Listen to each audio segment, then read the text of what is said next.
Bonsoir à tous, il est 1 heure du matin, je n'arrive pas à dormir parce que ce qui est en train de se passer sous mes yeux me dépasse et je ne suis pas le seul à dormir. Nous sommes beaucoup, à cette heure-là, nous sommes encore en communication. J'ai suivi tout le sommet, toutes ces conneries que Macron et les nègres des salons sont allés faire en France. Ce que j'ai entendu dans ces discours-là, les discours que j'ai entendus m'ont dépassé. C'est-à-dire, le Sénégal a eu beaucoup, avant Macky Sall, ce n'était qu'un défilé de traites. Mais comme Macky Sall, je n'ai jamais vu un homme indigne comme Macky Sall. Cet homme-là, il n'est pas contre le Sénégal, il est contre le noir, il est contre l'Afrique. Il nous hait, Macky Sall nous hait. Tu sais que dit, je le regarde comme ça, je regarde ces gens-là, je dis, mais comment des êtres humains peuvent être aussi méchants, mesquins? Ils sortent d'un peuple qui vit un esclavage depuis 600 ans.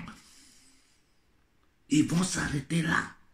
Oh bon Dieu, mais l'Afrique est maudite. Mais c'est une malédiction, quoi. En ce moment où je suis en train de parler, je suis en communication avec le frère Béhanzin. Nous sommes dépassés. Nous sommes dépassés par ce que nous voyons. Regardez le tweet de Macron. Macron qui tweet: l'Afrique est notre voisin.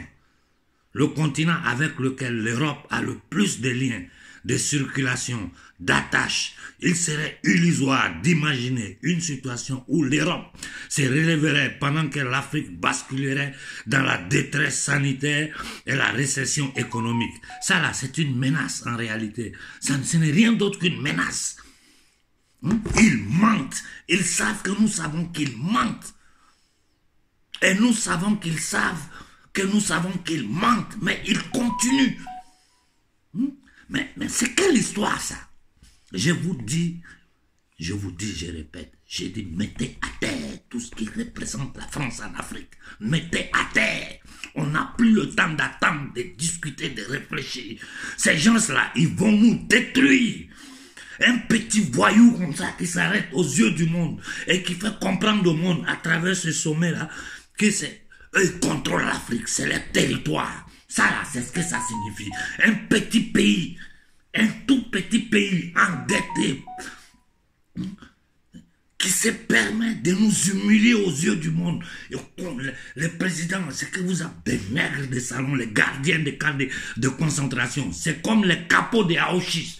Ce que vous appelez président, c'est comme les capots dans les camps de concentration de Auschwitz.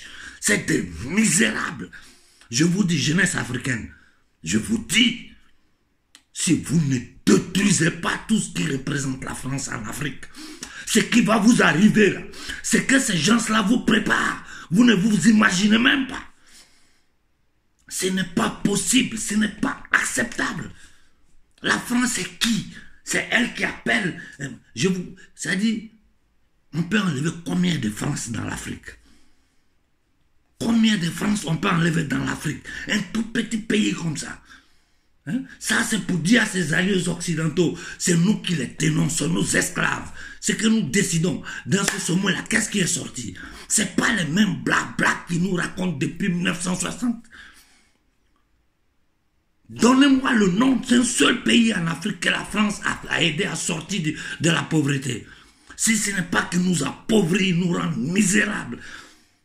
Maintenant, ils ont décidé même de décimer la société civile africaine. Ils inventent des choses qui n'existent pas. Et les gens vont se balader en France, en Afrique du Sud. Ils sont en train de vous prendre par le cul, ça je vous dis. Si vous ne vous levez pas pour brûler, casser, détruire tout ce qui représente la France en Afrique, vous allez voir ce qui va vous arriver. Bonne nuit à ceux qui peuvent dormir.